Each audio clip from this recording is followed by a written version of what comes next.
इतनी अच्छी यूनिवर्सिटी में माशाल्लाह आप पढ़ा रहे हैं और इतनी अच्छी वहाँ पे आपको एज ए एचओडी अपने जो हैं फ़राइज़ सर अंजाम दे रहे हैं, और शख्सियत के अंदर इतनी सादगी कैसे? आप आईने के सामने खड़े हो जाओ और आप आईने के सामने खड़े होकर सिर्फ 5 मिनट के लिए देखें, मैं ये भी कर सकता हूँ, मैं ये भी कर सकता हूँ, मैं ये भी कर सकता हूँ। मल्टीपल टास्क के लिए आपका मल्टीपल स्किल्स होना बहुत ज़्यादा ज़रूरी है, तो ये किस हद तक ज़रूरी है किसी भी स्टूडेंट की शख्सियत में? जी, अस्सलाम वालेकुम व्यूवर्स, आप देख रहे हैं अटक टीवी और मैं हूं आपका मेज़बान मलिक फ़हद। एक दफ़ा फिर आप लोगों की खिदमत में हाज़िर हूं एक नई वीडियो के साथ, कुछ नए टॉपिक्स के साथ और एक नई जगह पे। आज जो हमारा टॉपिक है बहुत ज़्यादा ख़ास है, ख़ास तौर पे स्टूडेंट्स के हवाले से। अक्सर हम करियर काउंसलिंग को लेके बहुत ज़्यादा कन्फ्यूज़ रहते हैं कि हमें अपने लिए कौन सा सूटेबल करियर जो है वो उसका इंतखाब करना चाहिए और आगे जा के उसमें हमें फ़ायदा होगा कि या नहीं होगा। अमूमन एफएससी के बाद ये देखा गया है कि हम बहुत ज़्यादा कन्फ्यूज़ हो जाते हैं, यार हमें इस डोमेन में जाना चाहिए, नहीं हमें अपने लिए इस करियर का वो है इनिशिएटिव लेना चाहिए या अपने लिए ये स्टेप लेने चाहिए। तो आज इस हवाले से हम लोग बात करेंगे और आज हमने अपने शो पे मधु किया है डॉक्टर सदाम साहब, जो बतौर असिस्टेंट प्रोफेसर कॉमसेट्स के अंदर अपने फ़राइज़ अंजाम दे रहे हैं। इसके अलावा हेड ऑफ़ डिपार्टमेंट भी हैं। आए इनसे जानते हैं कि करियर काउंसलिंग के बारे में इनका क्या ख़्याल है। सबसे पहले तो मैं सर से ये जानूँगा, सर माशाल्लाह आपने जब अपने तालीमी सफ़र का आगाज़ किया तो जिस सीट पे आज बैठ के आप अपने फ़राइज़ सर अंजाम दे रहे हैं, हमेशा से इसकी जुस्तजू थी, हमेशा से इसका शौक़ था? अस्सलाम वालेकुम। सबसे पहले आपको बहुत शुक्रिया कि आपने मौका दिया मेरे ख्यालात एक्सप्लेन करने के हवाले से। तालीमी कैरियर के हवाले से अगर मैं बात करता चलूँ तो मेरी इब्तदाई तालीम जो है हैदराबाद और अटक में मैंने कंप्लीट की। मेरी जो ग्रेजुएशन थी वो डिग्री कॉलेज अटक से मैंने कंप्लीट की। उसके बाद अपनी फर्दर एजुकेशन मास्टर के लिए मैं पीएचडी के लिए मैं पेशावर चला गया। आईएमएस पेशावर यूनिवर्सिटी से मैंने अपनी पीएचडी कंप्लीट की 2011 में। जहाँ तक आप का ये सवाल कि मैं अपने आप को आज कहाँ पे देखता हूँ, तो मैं अपने आप को अपने वालिदैन की नज़र से देखता हूँ कि मेरे वालिदैन मुझे जिस मकाम पे देखना चाहते थे, क्या मैं उस मकाम पे पहुँचा? तो अल्हम्दुलिल्लाह कि अल्लाह ताला की मेहरबानी करम, मेरे असातिज़ा कराम की मेहनत और सबसे बढ़कर मेरे जो पेरेंट्स की एफर्ट थी, जो उन्होंने मेरी खातिर मुश्किलात बर्दाश्त की और वो मुझे जहाँ पे देखना चाहते थे, तो अल्हम्दुलिल्लाह मैं उनकी नज़र से ये कह सकता हूँ कि मैं आज उसी मकाम पे पहुँच चुका हूँ। और मज़ीद जो मैं इस कोशिश में हूँ कि मैं अपने इस मकाम को खूब से खूब तर, लेकिन अपने पेरेंट्स की नज़र से, क्योंकि मैं अगर अपने कैरियर को देखता हूँ, मैं अपने दीनी और दुनियावी दोनों कैरियर से देखता हूँ, तो मेरा यही पर्पस है कि मैं अल्लाह ताला मुझसे राज़ी हो जाए।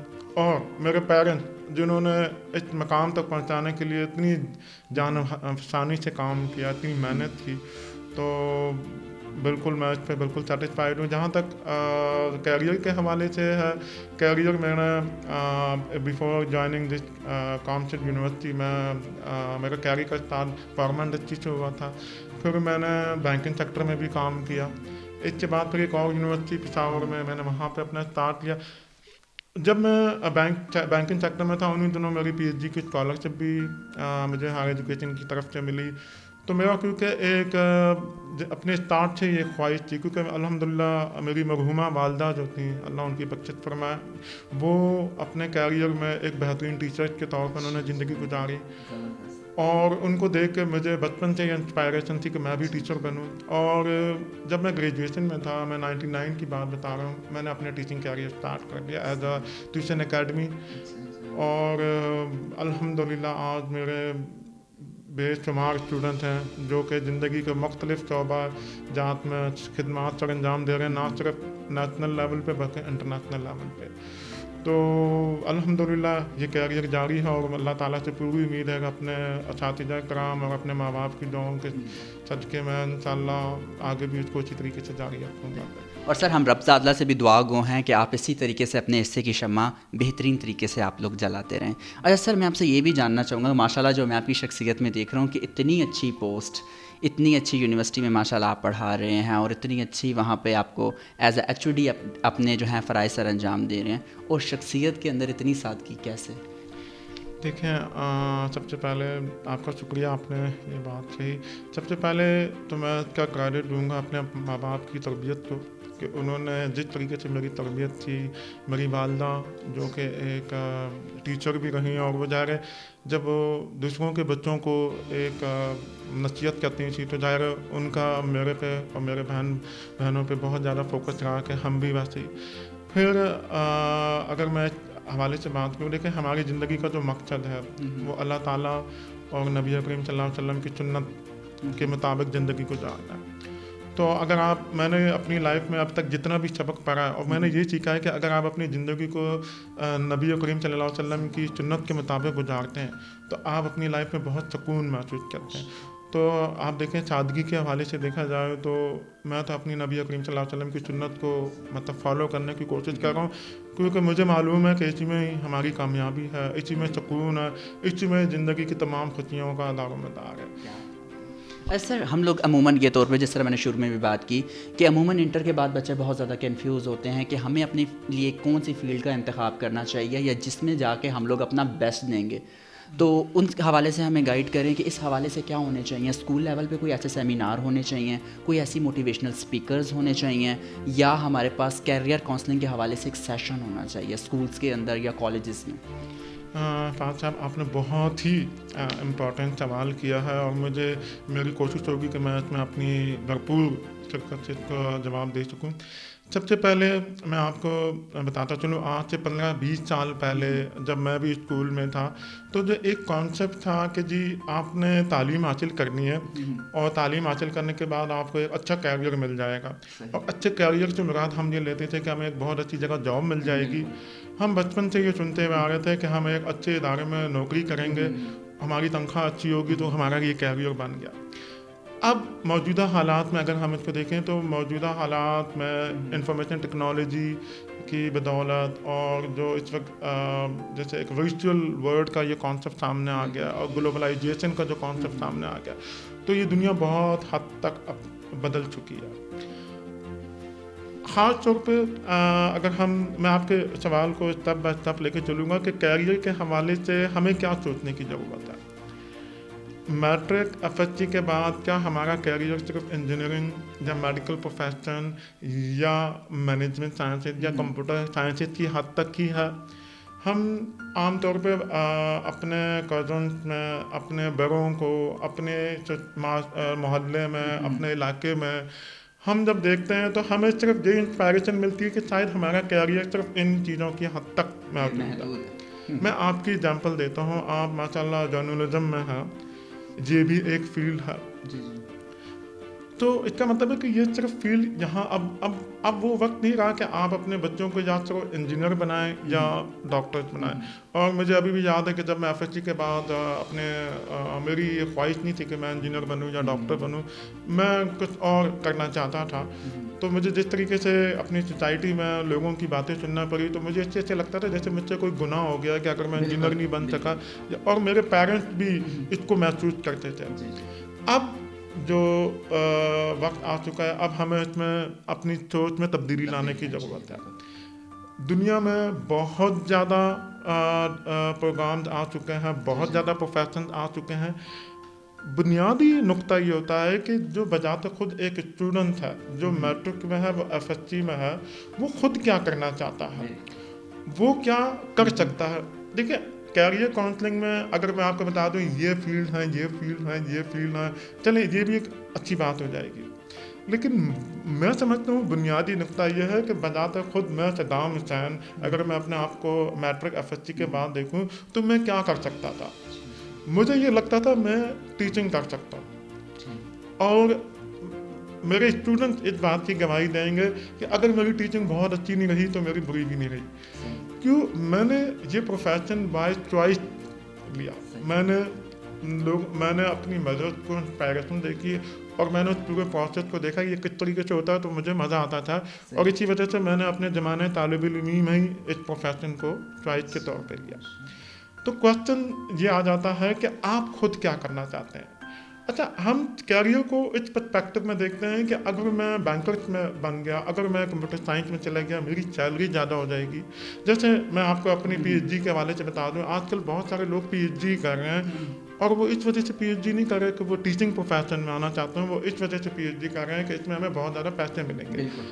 मैं इस कॉन्सेप्ट के मतलब एग्री नहीं करूँगा। बिल्कुल। देखिए, आपने अगर पैसे कमाने हैं, तो बुनियादी शर्त आपको यह है कि आप जो करना चाहते हैं उस काम में परफेक्शन हासिल करें। जब आप उस काम में परफेक्शन हासिल करते हैं तो उस परफेक्शन के साथ साथ जब आपकी स्किल डेवलप होती है, आपका नाम बनता है, तो पैसा आपके पास खुद ब खुद आना शुरू हो जाता है। पैसा किसी नौकरी का मोहताज नहीं है, किसी खास पर्टिकुलर जॉब का मोहताज नहीं है। आपको डॉक्टर्स भी जो कि मेडिकल स्पेशलिस्ट होते हैं, उसमें कुछ ऐसे भी डॉक्टर नज़र आएंगे जिनकी लाइफ एक नॉर्मल सी गुजर गई है। कुछ डॉक्टर ऐसे नज़र आएंगे जो अपने कैरियर की पीक पे और उनको दुनिया की तमाम नेमतें मिल गई हैं। इसमें फ़र्क होता है कि क्या वो जो डॉक्टर था वो अपनी फील्ड में इतना ही एक्सपर्ट था, इतना ही स्किलफुल था, इतना ही वो आगे जा सकता था? नहीं, डॉक्टर वो आगे गया जो अपनी फील्ड में एक्सपर्ट था, जो पेशेंट मरीजों का इलाज बहुत अच्छे तरीके से करता था, उनकी बीमारियों पे समझता था और उसके बाद उसने अपना नाम कमाया। तो मेरी बातों को अगर आप इस हवाले से कंक्लूड करें कि आप जो करना चाहते हैं, एक चीज़ मैं स्टूडेंट्स को ये कहना चाहूँगा, बात करते हुए मेरे जहन में आ गया कि अब वक्त आ चुका है कि आप अपने बारे में फैसला खुद करना सीखें। सबसे बड़ी बात ये है। आप अपने मोहल्ले में, आप अपने रिश्तेदारों में, आप अपने कज़न में, चाहे वो बहुत अच्छी फील्ड में है, बहुत अच्छा उनका कैरियर ग्रो कर रहा है, आप इसको ना देखें। आप ये देखें आप क्या कर सकते हैं। जी। आप अगर एक अच्छी मतलब आप जर्नलिज्म में जा सकते हैं, आप लोगों से बात कर सकते हैं, आप लोगों के मसाइल पे बात कर सकते हैं, आप लोगों सोसाइटी के मसलों को समझ सकते हैं और उनको लोगों को अवेयरनेस के हवाले से बात कर सकते हैं, तो मेरा ख्याल है कि ये बहुत अच्छी फील्ड है। अगर आप समझते हैं कि आप पढ़ा सकते हैं, तो मैं आपको बड़ा मशहूर वाक़या है कि जब हमारे 1960 की बात है कि जब एक बाहर से एक प्रेसिडेंट आए थे और उनको हमारे जो मुल्क के प्रेसिडेंट थे वो उनको बच्चों के पास ले गए और उन्होंने बच्चों से डिफरेंट सवाल किए। तो उन बच्चों ने बताया कि हम इंजीनियर बनना चाहते हैं, डॉक्टर बनना चाहते हैं। तो जो बाहर से जो प्रेसिडेंट आए थे उन्होंने कहा कि मेरे मतलब डिसअपॉइंटेड कि आप में से कोई बच्चा टीचर नहीं बनना चाहता। तो अगर बच्चों में अगर कोई टीचर नहीं बनना चाहता, तो हम कैसे एक्सपेक्ट करेंगे कि हमारे बच्चे के आने वाले वक्तों में उनको अच्छे टीचर्स मिलेंगे। तो कैरियर के हवाले से अब मैं आपके जो सवाल का दूसरा अच्छा था कि तालीमी इदारों की जिम्मेदारी, तो पहली बात तो है कि हमें ऐसे टीचर्स चाहिए जो बाय चॉइस इस फील्ड में आना चाहते हैं। अनफॉर्चुनेटली हमारे मुल्क में एम्प्लॉयमेंट के हवाले से जो क्राइसिस चल रहा है उसमें एक हमारे बड़े अच्छे इंजीनियरिंग ग्रेजुएट, हमारे मतलब डिफरेंट कंप्यूटर साइंस से ग्रेजुएट, जब उनको जॉब नहीं मिलती तो वो चले जाते हैं टीचिंग साइड पे, क्योंकि वहाँ पे अपॉर्चुनिटीज एज कम्पेयर टू ज़्यादा होती हैं। तो पहले एजुकेशन सेक्टर को भी ये सोचने की ज़रूरत है कि आप जब लोगों को एज अ टीचर जब फैकल्टी पोजीशन के लिए ले रहे हैं तो उनको ग्रूम करने की ज़रूरत है, उनकी ट्रेनिंग करने की ज़रूरत है। दूसरा, आपको थोड़ा सा लेआउट प्लान ऐसा बनाने की ज़रूरत है कि इस वक्त दुनिया कहाँ जा रही है। आप बच्चों को आने वाले वक्त के चैलेंजेस के लिए किस तरीके से तैयार कर सकते हैं और आने वाले वक्तों के चैलेंजेस को मतलब मुकाबला करने के लिए बच्चों के पास कौन कौन सी सलाहियतें होनी चाहिए। अब वो वक्त चला गया कि बच्चा मैं आपको बच्चे की बात बताऊँ, मैं HOD हूँ, असिस्टेंट प्रोफेसर हूँ, कॉमर्स यूनिवर्सिटी में हूँ। मैं ख़ासतौर पर स्टूडेंट के हवाले से ये कहना चाहूँगा, क्या मुझे ये समझ लेना चाहिए कि मैंने अपना मकसद हासिल कर लिया? नहीं, मैंने अपना मकसद हासिल नहीं किया। मुझे अपना मकसद अपने ज़िंदगी के आखिरी सांस तक हासिल करना है। वो मकसद मैं कैसे हासिल कर सकता हूँ? वो मकसद ऐसा है कि जैसे जैसे दुनिया में जो तब्दीली आ रही है उसको समझने की ज़रूरत है। जो हमारी तालीमी जो किताबें हैं, जो हमारी मतलब कोर्सेज के हवाले से उसमें जो नई से नई चीज़ें आ रही हैं उसके हवाले से मुझे अपने आप को बाखबर रखने की ज़रूरत है, अपनी स्किल में इजाफा करने की ज़रूरत है, नई से नई चीज़ें सीखने की ज़रूरत है। और ये सिलसिला कहीं भी आप नहीं कर सकते कि मैं प्रोफेसर बन गया, मैं वाइस चांसलर बन गया। नहीं, ये सिलसिला मैं उस वक्त तक कंटिन्यू रखूँगा जब तक मेरी ज़िंदगी है। तो कैरियर के हवाले से यानी हम बहुत सारी चीज़ों को मैं मिक्सअप कर रहा हूँ कि कैरियर काउंसलिंग का बुनियादी पॉइंट ये है कि आप क्या करना चाहते हैं, आप खुद सोचें, आप सिंपल सी 5 मिनट की एक्सरसाइज करें। आप आईने के सामने खड़े हो जाएं और आप आईने के सामने खड़े होकर सिर्फ 5 मिनट के लिए देखें, मैं ये भी कर सकता हूँ, मैं ये भी कर सकता हूँ, मैं ये भी कर सकता हूँ। इससे आपको खुद आइडिया हो जाएगा कि मैं क्या क्या कर सकता हूँ और इसके अकॉर्डिंगली मुझे कौन सा कैरियर। अच्छा, उसके लिए बुनियादी सर जो है स्टडी जी जी। पढ़ें। डिफरेंट अपने कैरियर के हवाले से जो आजकल चीज़ें, सोशल मीडिया का दौर है, मतलब मैं अगर आपको कहूँ कि ये फील्ड आ रही है तो आपके लिए कोई नई बात नहीं होगी, क्योंकि सोशल मीडिया का प्लेटफॉर्म इतना एडवांस हो चुका है, इतना स्प्रेड हो चुका है कि आपको बहुत सारी चीज़ें घर बैठे बैठे मिल रही हैं। आप अपनी मालूमात में इजाफा करें, अपनी मालूमात या अपनी सलाहियतों को देखें और देखें कि कहाँ पे आप फिट हो सकते हैं। आप उससे फिर एजुकेशन सेक्टर के हवाले से मैं कहूँगा कि मैंने एजुकेशन सेक्टर के हवाले से ये बात की है कि जो टीचर्स आ रहे हैं उनकी मेरी इंफॉर्मेशन, मेरी अंडरस्टैंडिंग गलत भी हो सकती है, आप इख्तलाफ भी कर सकते हैं, लेकिन मेरी अंडरस्टैंडिंग ये है कि मोर देन 80% टीचर वो लोग हैं जो अपने तालीमी कैरियर में कुछ और सोच के आए थे, वो कहीं किसी और फील्ड में जाना चाहते थे, just because of the situation, हालात उनको इस मोड़ पे ले आई। अब उनको कैसे ग्रो करना है, उनको कैसे काउंसिल करना है, उनकी ट्रेनिंग करनी है, ताकि वो स्टूडेंट, चाहे वो स्कूल के लेवल की बात हो, चाहे वो कॉलेज के लेवल की बात हो, चाहे वो यूनिवर्सिटी के लेवल की बात हो, और इस तरीके से फिर वो टीचर्स आने वाले चैलेंजेस के हवाले से बच्चों को अच्छा टीच कर सकते हैं। इसके अलावा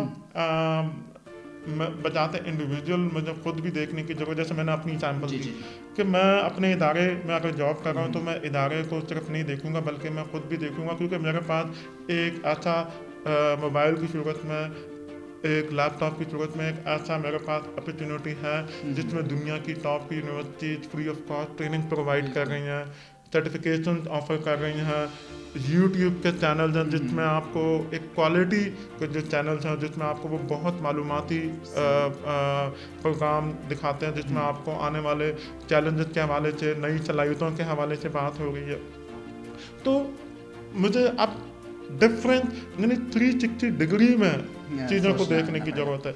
और ये मैं अगर देखें तो मैं सबको इसमें ऐड कर रहा हूँ, मैं स्टूडेंट को भी ऐड कर रहा हूँ, मैं यूनिवर्सिटी, स्कूल, कॉलेज की एडमिनिस्ट्रेशन को भी ऐड कर रहा हूँ, और मैं अपने आप को एज अ कैरियर के मिड में आके भी ये देखने की कोशिश कर रहा हूँ कि मुझे आगे जाने के लिए क्या करने की। और बात भी यहाँ पे नोट ये की गई है कि अपने कैरियर के हवाले से हम लोग जब भी अपनी फील्ड कोई चूज़ करते हैं तो हम लोग क्या करते हैं कि किसी चाचू के बेटे से मशवरा कर लिया, किसी मामू के बेटे से मशवरा कर लिया, वो इतने लाख तनख्वाह ले रहा है, जब मैं इस फील्ड में जाऊँगा तो मेरी भी ऐसा ही कोई जो मेरा मंथली सर्कल है वो इसी तरह का कोई चलेगा। लेकिन क्योंकि जो फील्ड होती है उसके बिल्कुल उसके सोच के मुतरादिफ होती है और उसको जाके उसके कैरियर में बहुत ज़्यादा डिस्टॉर्शन मिलती है और जाके फिर वही वाला फैक्टर होता है, क्लियरेंस नहीं आ रही होती और अपना बेस्ट वो नहीं दे पा रहा होता।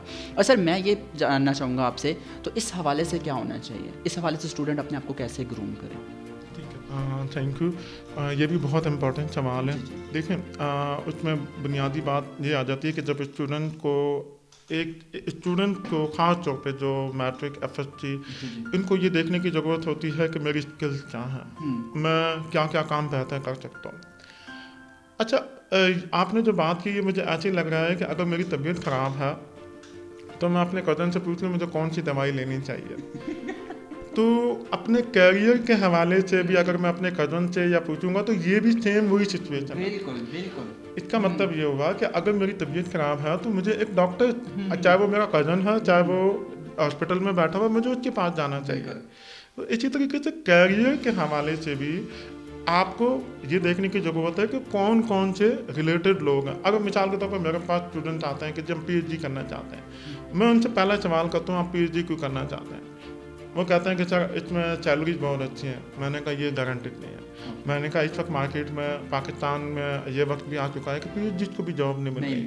अच्छा, आप जिस फील्ड में पीएचडी कर रहे हैं, आया उस फील्ड की यहाँ पे स्कोप है, यूनिवर्सिटी की डिमांड है, यूनिवर्सिटी अब जैसे आने वाले वक्तों में अगर आप देखें क्रिप्टो करेंसी के हवाले से बात हो रही है, ड्रोन टेक्नोलॉजी के हवाले से बात हो रही है, क्वांटम कंप्यूटर के हवाले से बात हो रही है, इसके हवाले अब सोशल मीडिया पे जैसे ये फेसबुक के हवाले से आप देखें, गूगल ग्रो एक नया प्लेटफॉर्म लाने वाला जिसमें वो सर्टिफिकेशन आपको ऑफर करेगा।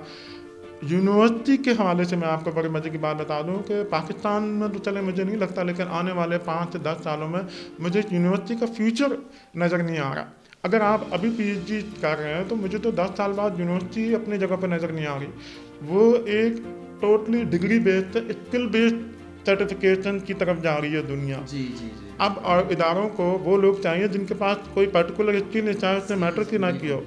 तो बताने का मकसद ये है कि आप पहले तो खुद सोचें कि मैं मास्टर के इस फील्ड में करना चाहता हूँ, पीएचडी करना चाहता हूँ, क्यों करना चाहता हूँ, मेरा पर्पस क्या है। ये जो वाई का सवाल है ये पहले अपने आप से पूछें। फिर आप देखें कि अगर आप क्यों करना चाहते हैं तो उस फील्ड के एक्सपर्ट से पूछें।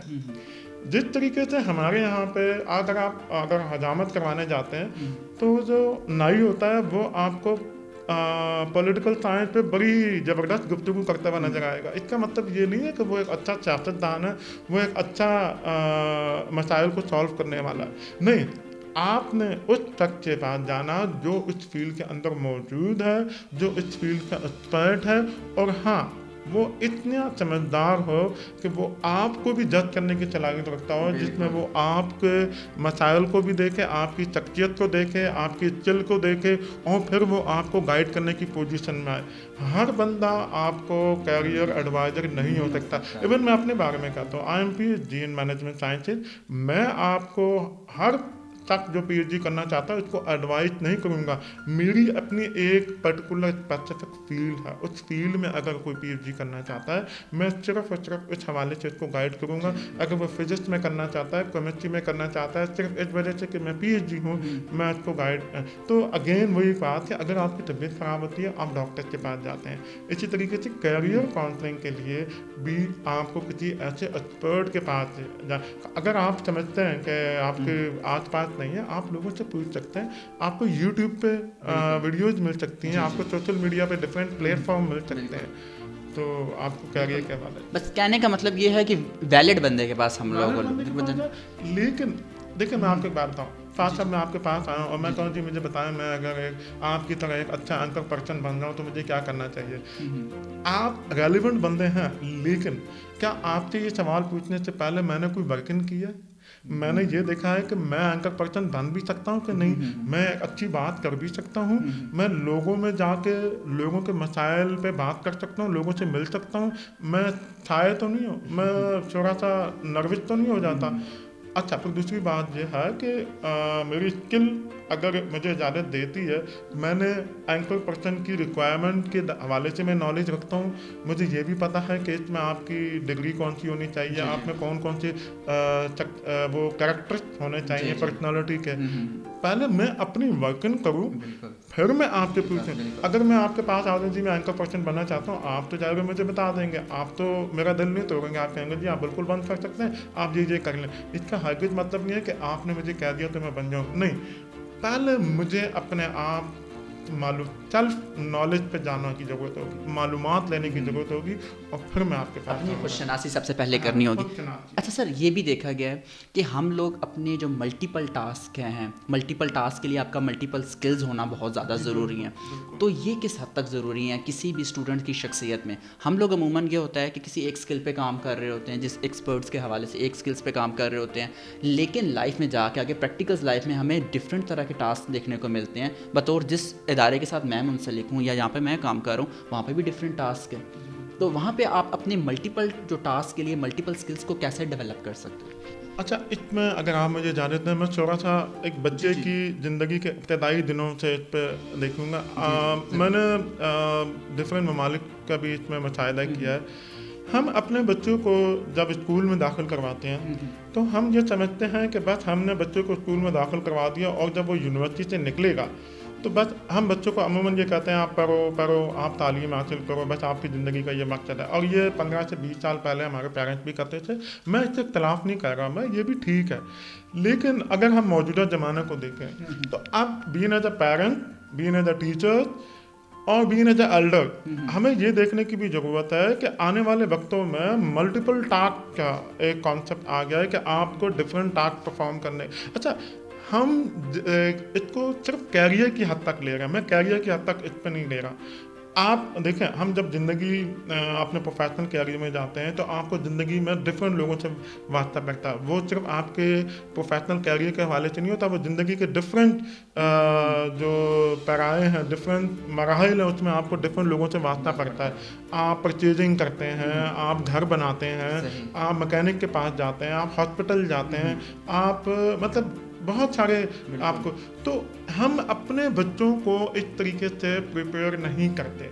हम हमारे बच्चे अपने, अगर किसी के पेरेंट्स में, किसी के चाचू में, मामू में कोई मतलब अच्छी क्वालिटीज होती हैं तो वो उनको सीखता है और उसमें फिर एक वो चीज़ें आ जाती हैं। लेकिन हर जगह ऐसा नहीं ऐसा होता। नहीं होता। जैसे मैंने एक ईरानियन मूवी देखी थी जिसमें मैंने देखा था कि एक बच्चे की गर्मियों की छुट्टियां होती हैं स्कूल की, तो उसका फादर एक अच्छी पोजीशन में है, बच्चा अच्छे स्कूल में, वो उसके 2 महीने के लिए वर्कशॉप में दाखिल करवा देता है और बच्चा वहाँ पे 2 महीने के लिए वो गाड़ियों की मैकेनिक के हवाले से चीज़ें सीखता है। अब मैं ये नहीं कह रहा कि आप ऐसे करें, मैं एक अपना एक नॉलेज शेयर कर रहा हूँ कि बच्चों को हमें मल्टीपल टास्क हैंडलिंग के गुर सिखाने की ज़रूरत है।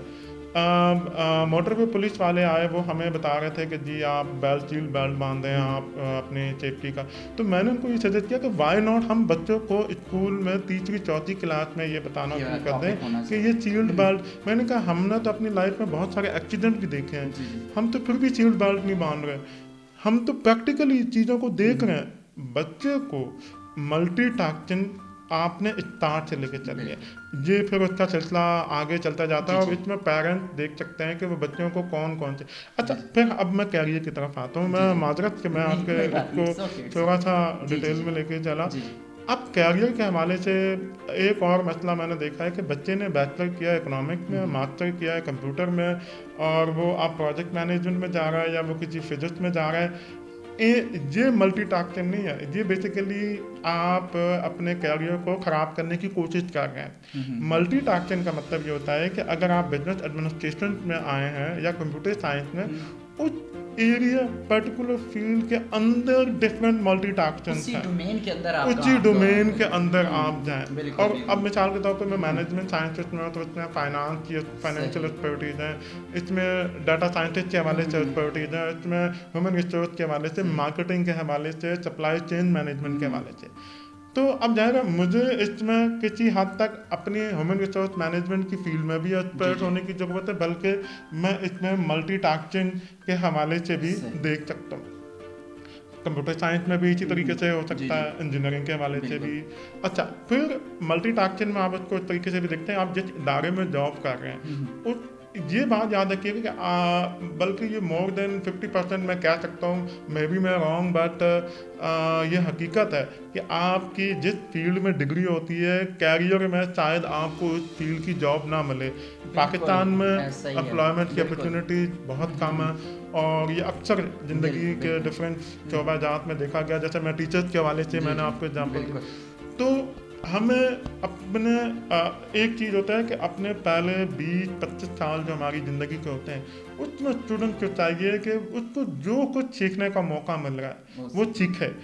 उसमें ये ना सोचे, ठीक है, एक चीज़ बुनियादी नुक्ता यह है कि जो उसकी अपनी स्पेशलाइज फील्ड है उसमें तो उसने अपने आप को एक्सपर्टीज मैक्सिमम गेन करनी है, लेकिन साथ साथ उसको जो अपॉर्चुनिटीज मिलती जाती हैं, और जैसे मैंने कहा सोशल मीडिया पे है डिफरेंट फ्री ऑफ कॉस्ट, मतलब आपको सोचना है MIT, Stanford, Oxford, Cambridge level की university free of cost certification दे रही है EDS के थ्रू, कोर्सिरा के थ्रू, जिसमें वो डिफरेंट मतलब फील्ड के पे अपनी एक्सपर्टीज कर सकता है। ये जब आने वाले वक्तों में वो जब किसी इदारे में जाता है तो उसमें इदारे में उसकी वैल्यू बढ़ती है कि इसको ये काम आ सकते हैं और ये कर सकता है, तो अल्टीमेटली उसका कैरियर बहुत तेज़ी से ग्रो करता है। सही जी व्यूवर्स, टॉपिक तो माशाल्लाह बहुत वसी और मेरा यही दिल कर रहा है कि मैं इस मैन से बात करता रहूं, लेकिन मैं क्या करूं, मैं मजबूर हूं क्योंकि घड़ी मेरी जाने बार बार देख रही है और मुझे नदामत थोड़ी सी महसूस हो रही है।